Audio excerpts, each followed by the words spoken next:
Hola, ¿qué tal? Buenos días. Mi nombre es Ángel Alexis Priego Ranero. Yo soy médico residente de segundo año de Medicina Interna del Instituto Nacional de Nutrición. Y el día de hoy vamos a hablar sobre principios básicos de electrocardiografía. Agradezco al comité organizador de este curso de electrocardiografía clínica por la invitación para esta primera clase.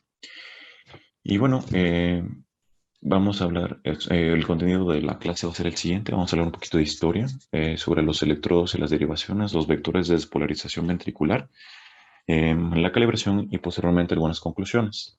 Los objetivos de la clase pues va a ser reconocer las derivaciones del electrocardiograma y su adecuada colocación de esto sobre la superficie del paciente.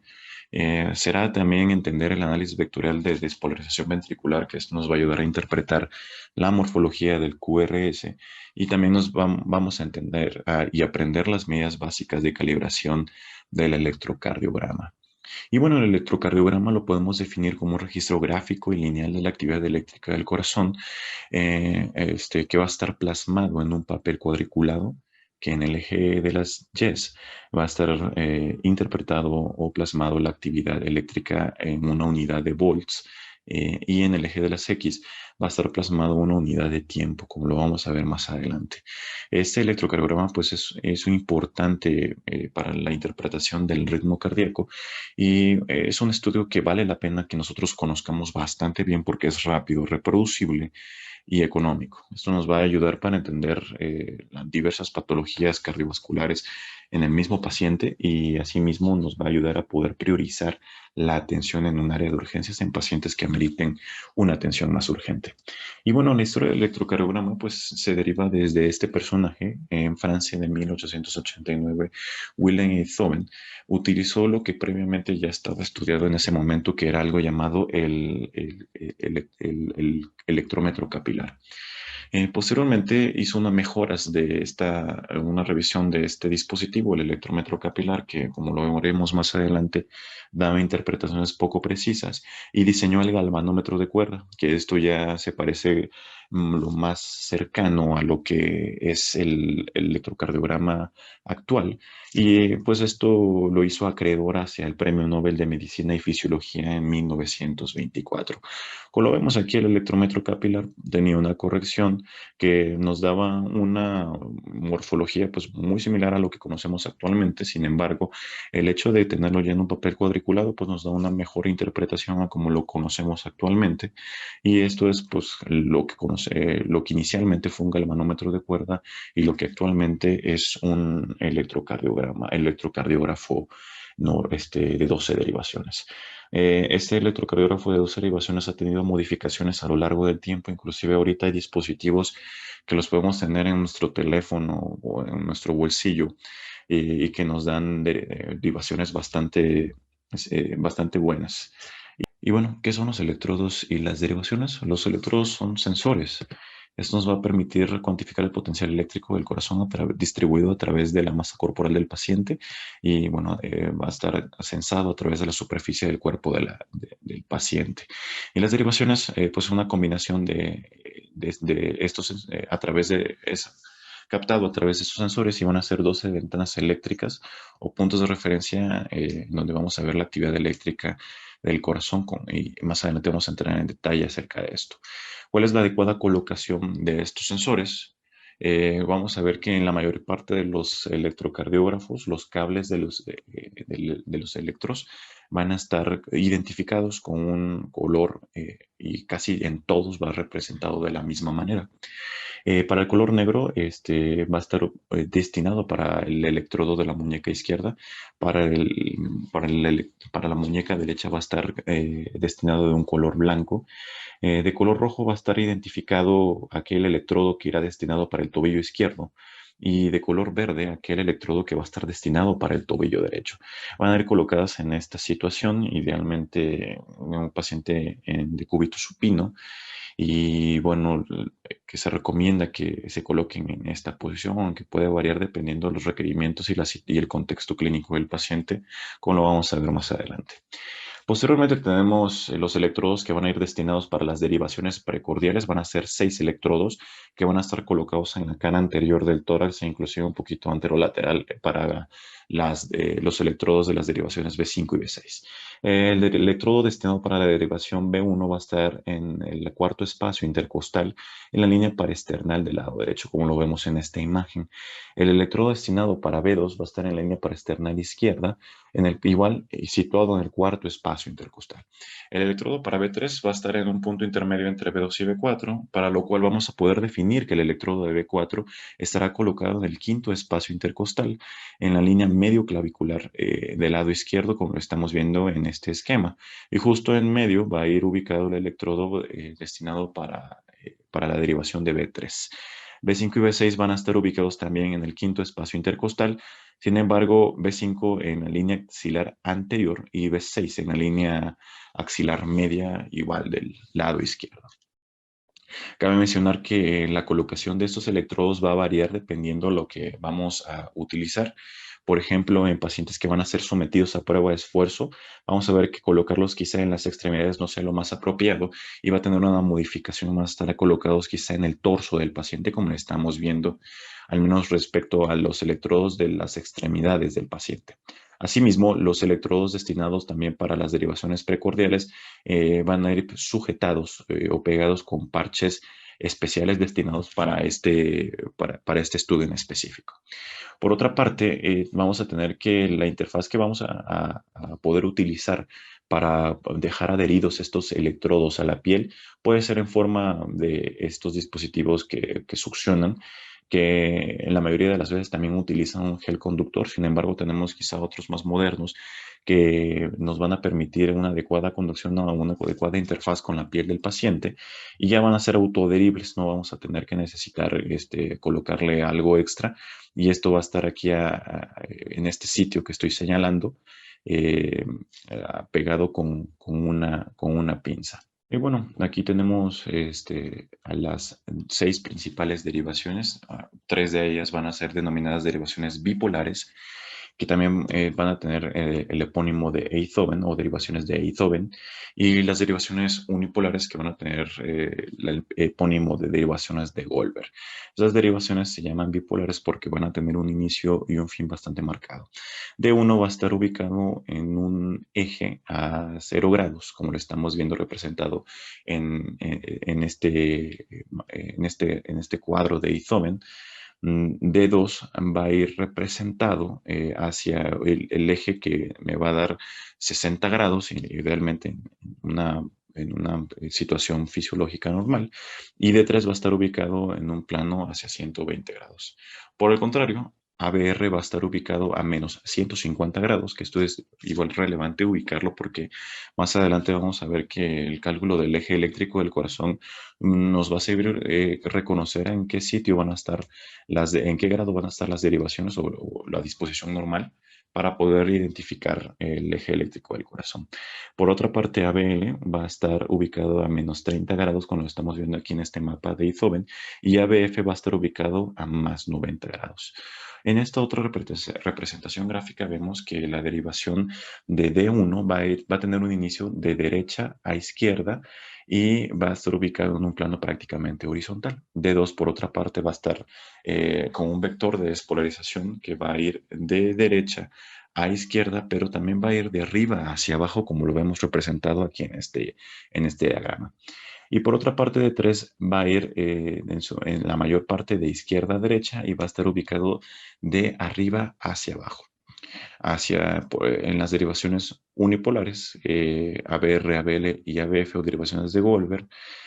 ABR va a estar, como su nombre lo dice, con una proyección hacia el lado derecho, ABL hacia el lado izquierdo y ABF hacia abajo, hacia un plano de más 90 grados. Esto que nos va a servir, vamos a empezar a hablar acerca de los vectores de despolarización, que esto se puede definir como una representación gráfica del potencial eléctrico que genera el flujo de corriente del miocardio y resulta pues la suma de todas las fuerzas eléctricas del corazón.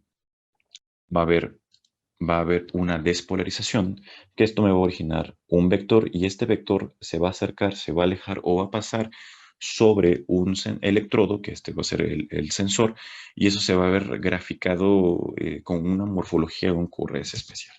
Cuando el vector de despolarización se acerca al electrodo, esto se va a ver identificado con una morfología de QRS con una deflexión positiva.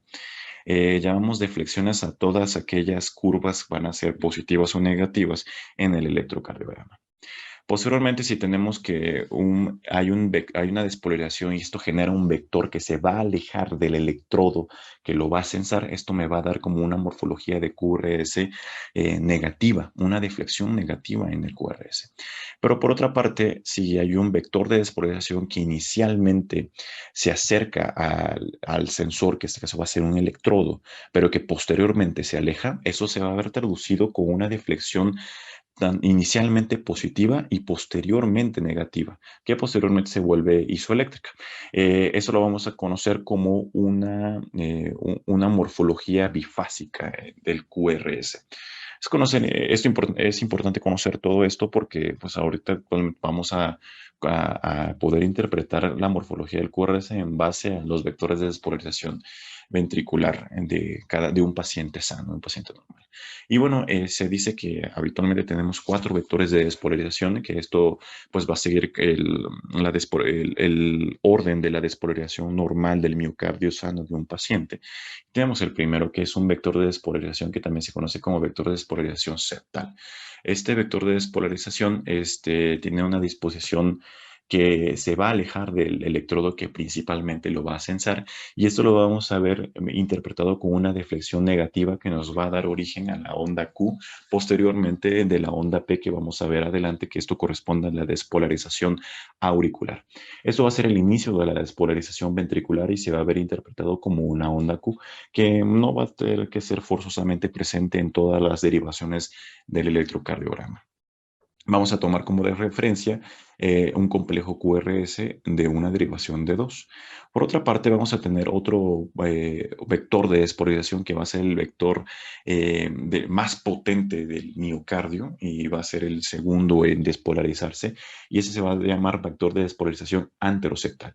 El vector de despolarización anteroseptal, como va a ser una gran cantidad de miocardio que se va a despolarizar en el mismo tiempo, y va a generar un vector bastante poderoso que se va a dirigir hacia el sensor o el electrodo de D2, se va a ver interpretado como una morfología de QRS francamente positiva. Recordar que si el vector se va a acercar al sensor o al electrodo, va a dar como origen a una deflexión francamente positiva. Cuando se aleja va a ser negativa, como en el caso del vector de despolarización septal, pero va a ser positiva en el caso de despolarización anteroseptal, porque esta despolarización va a originar un vector que se va a acercar al electrodo. Por otra parte, vamos a tener un vector de despolarización que se va a llamar el vector de despolarización de pared libre, que va a dar origen a una deflexión negativa, porque como vemos aquí en la imagen, se va a estar alejando del sensor del electrodo de D2. Y por último, vamos a tener el vector de despolarización basal, que como vemos francamente se va a alejar de donde tenemos nosotros ubicados el electrodo de D2. Como lo vemos aquí en las flechas, va a tener una desviación hacia arriba y se va a alejar por tanto de D2, y lo vamos a ver interpretado también con una pequeña deflexión aún más negativa de la deflexión que ya tenemos. Entonces, como vamos a ver, esto sigue la regla de que cuando un vector de despolarización se acerca al electrodo, va a dar como interpretación una morfología positiva del QRS, y cuando se aleja va a tener una morfología de QRS negativa. Y bueno, finalmente vamos a pasar a hablar sobre la calibración del electrocardiograma. Como ya habíamos hablado, el electrocardiograma va a estar registrado en un papel cuadriculado milimétrico y va a estar ajustado, y nosotros también va a ser una responsabilidad nuestra dejar claro que esté plasmado a una velocidad estándar de 25 milímetros por segundo. Esto también se puede modificar al igual que el voltaje. El voltaje estándar va a estar a un voltaje de 10 milímetros por milivolt, Y eso es importante tenerlo claro porque nosotros podemos ajustar estos voltajes dependiendo de las situaciones en específico que queramos. Podemos retrasar la velocidad de obtención del electrocardiograma o inclusive podemos aumentar el voltaje del electrocardiograma si queremos ver específicamente alguna onda que está oculta. Por ejemplo, en caso de fibrilación auricular, en algunas ocasiones las ondas F son tan diminutas que es necesario aumentar el voltaje estándar hacia 20 o 25 milímetros por milivolt. Eh, Esto, como habíamos hablado previamente, en el eje de las X vamos a tener plasmados una unidad de tiempo y esto va a ser equivalente a un cuadro pequeño a 0.04 segundos o 40 milisegundos. Eso es importante conocerlo porque cuando vamos a ver más adelante, conocerlo también en milisegundos va a ser importante para el cálculo del tiempo de cada deflexión de cada onda del electrocardiograma. Por otra parte, en un eje de las Y vamos a tener la unidad de voltaje y un cuadro pequeño en vertical va a ser equivalente a 1 milímetro y esto va a ser igual a 0.1 milivolts. Por otra parte, si nosotros juntamos 5 cuadritos pequeños y lo multiplicamos 0.04 por 5 o 40 milisegundos por 5, nos va a dar origen a 200 milisegundos o 0.2 segundos. Esto va a ser el tamaño perdón, el tiempo que va a tener 5 cuadritos si lo juntamos juntos. Y finalmente, si nosotros contamos 5 cuadros pequeños y lo multiplicamos por 5, vamos a tener como resultado 1 segundo. Entonces, 1 segundo va a estar interpretado o va a estar plasmado en 5 cuadros grandes. Juntando 5 cuadros pequeños vamos a tener 0.2 segundos y juntando 5 cuadros grandes vamos a tener 1 segundo. Y bueno, ¿por qué les mencionaba que tener en cuenta el voltaje en el electrocardiograma es importante? Porque si vemos este electrocardiograma a simple vista nos parecerá bastante alarmante, inclusive patológico.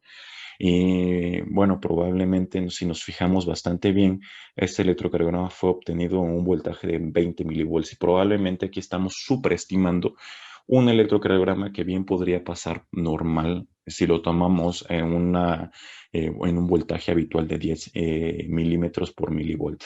Esto va a ser importante que nosotros, es nuestra responsabilidad que nosotros nos fijemos que esté adecuadamente colocado y adecuadamente calibrado para no superestimar o infraestimar una patología importante en el paciente, en el área de urgencias o en el área de hospitalización o en donde sea que se obtenga este electrocardiograma.